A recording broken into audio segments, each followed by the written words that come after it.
When it comes to make more money, a lot of people just don't know, especially with businesses in services and manufacturing, that keeping a real tight control on costs can make the difference between being successful and just barely making it. So my company got hired to help this landscaping business, and they were making between $1.5 million and $2 million, which is really good. And they had profit in the business. The business owner had a nice living, but he wasn't rich or anything. But he knew that things can be improved, and I immediately went to pricing and costs. What usually happens with these companies is that the owner really know their business. It's a given, right? They do know what they're doing. But when you kind of dig in detail in terms of the costs, you find little things, and then you go, this is why you didn't make much money with that project. This is why you lost maybe 50,000 a year last year, because you were not counting your costs. So I'm gonna show you what I did for them, and it was a very simple way to calculate every project that they were doing based on a database of their materials, the labor, and something else that I'm gonna show you right now. This is a spreadsheet that I made, and actually this is kind of the demo that I did for this company.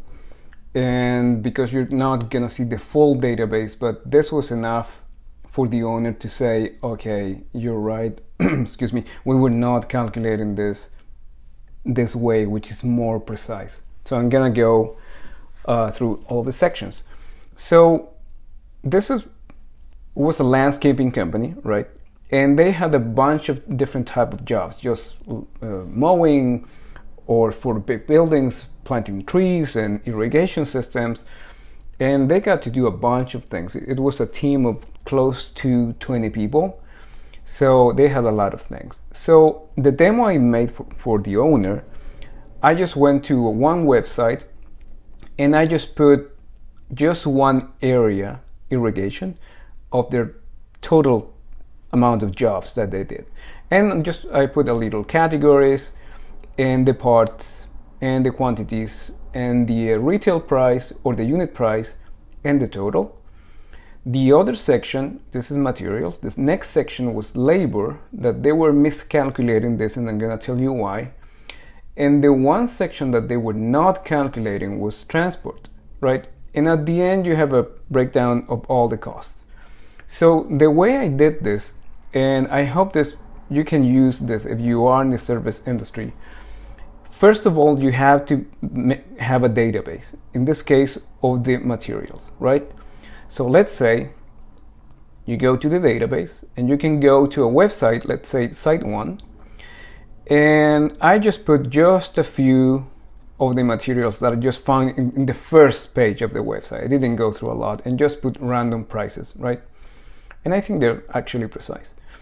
So the first thing that I did was put the retail price, right? The vendor was SiteOne, and then the owner informed me that they had a discount of 20%. So basically I put a formula that the 20% discount applies to that retail price, and it gives you the total. For some reason, let's say you keep filling your database and you have another vendor that just give you 50% discount. As you can see, it applies to the final cost of that product, in this case a valve, right? So let's take it to 20% again, and that's gonna be feeding, the spreadsheet that I showed you at first. And then we have a second little database here. Again, this was the demo. The full spreadsheet I cannot share it with you because he had a few deals with vendors and things like that they were not offered to other companies, so that's why I'm showing you the demo. Okay, as you can see, the price, the unit price, is actually coming from the database, right? $24 translate to that valve that is costing $24, and you can play with the quantities. Let's say 5, and you're gonna get a total. That's a simple multiplication that applies to all these two columns, unit price and quantity, and it'll give you the total. Of course, if you are in landscaping, don't worry about this. I don't think you're gonna use these things, this mix of products and these quantities. This is just to show you. And the totals of materials is gonna be down here, right? Again, you have the database with the discounts. In the case of if your vendor is giving you a discount, it's gonna be translated to this cell, and that's gonna be translated to this one. Then we had labor, right? And let's say we have a team that was composed by the boss, one chief, and I think they had two chiefs, more experienced people, and the workers. And let's say all of them are gonna work the same amount of hours. So if you change it to 6, all of them are gonna be changed to 6. But the boss here in the database, here, he was paying himself whenever he used to go to a site. He would say, you know what, my hour is gonna be $75, right? The chief was paying $22, and the workers are being paying between $16, right? Which is quite common. But whenever, let's say, the boss didn't go, we don't have any cost. Let's say the boss did go, which is always one, by the way, and he worked for 6 hours, then you have $450, right? So he was not counting the detail of this. He was just counting mostly the chief or the two chiefs that he had and the workers, right? So that's important, because then you can actually define if that goes into owner's compensation or just salaries, right? In the case of the total expenses of the company. Let's say this was a big job and this guy's worked, let's say, 8 hours. As you can see, it applies to the whole team. He took two chiefs, and you have 10 people. This was kind of a mid-sized company. So as you can see, the total for those 8 hours worked is a little over $2,000. And now you have materials and labor.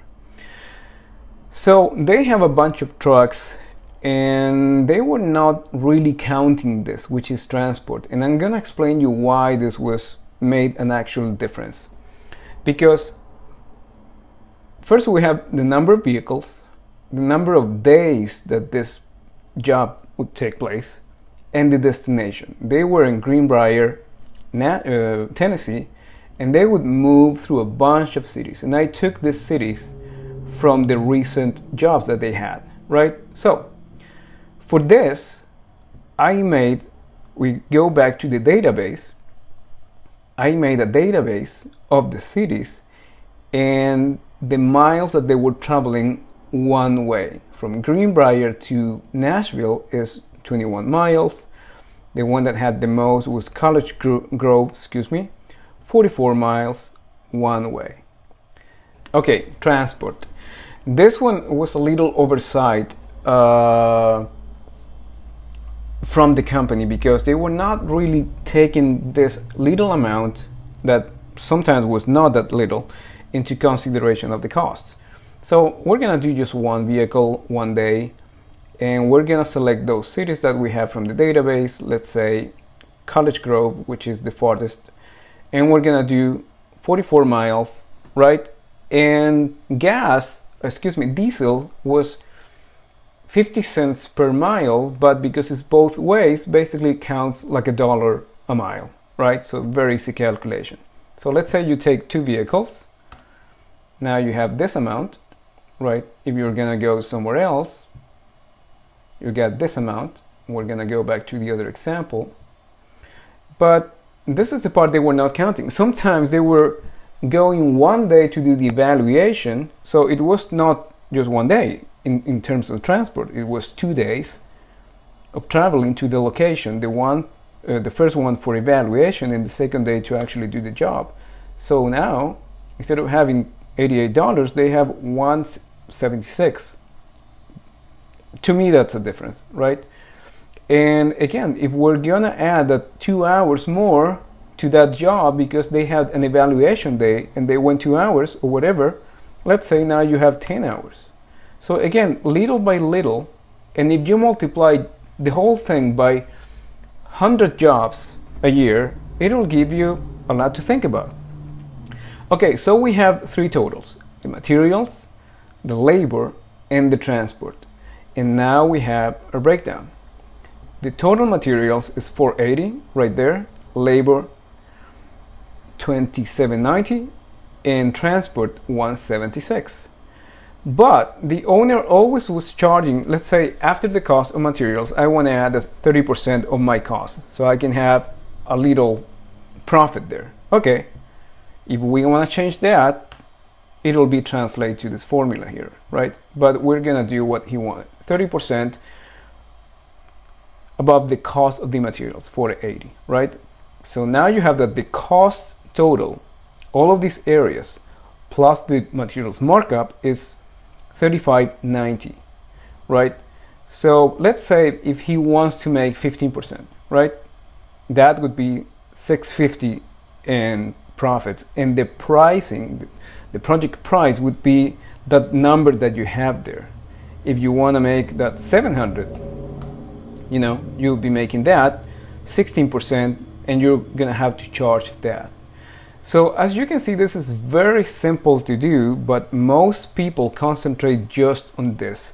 Materials, labor, sometimes they don't know how to calculate very well. As you can see, many of these jobs in construction, in landscaping, they will have 1 day of evaluation, and you're gonna have to pay those people. So you're gonna have to add those hours to the labor and to transportation. So this basically is the way that I calculated their cost based on these two databases. Of course, now this is a huge database. That was the way I created this service rate calculator for this landscaping company here in Tennessee. So as you can see, whenever you have a tight control over costs, you count every little thing, every detail, you get a more accurate pricing, right? And you can actually be competitive. If you really don't know how much your services, your products, or whatever it is that you do, your hours if you have a consulting business, if you really don't know and you don't teach yourself how to count everything, by the end of the year, you're going to be wondering, why didn't I make more money? I did a fantastic job, everyone was happy, but it doesn't have to do with the quality of your job. It's just cost calculation.